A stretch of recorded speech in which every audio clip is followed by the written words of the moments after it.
குணம் தன்னை அறிந்து கொண்டேன்.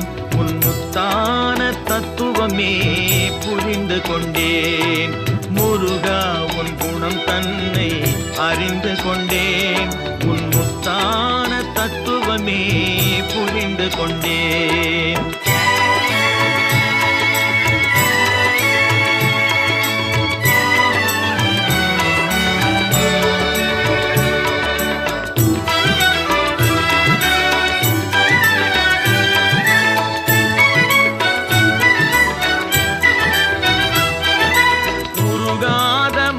தன்னில் நீ இல்லை, உருகாத மனம் தன்னில் நீ இல்லை என்ற உண்மையை கண்டு கொண்டேன். இனி விடுவதில்லை, உண்மையை கண்டு கொண்டேன். இனி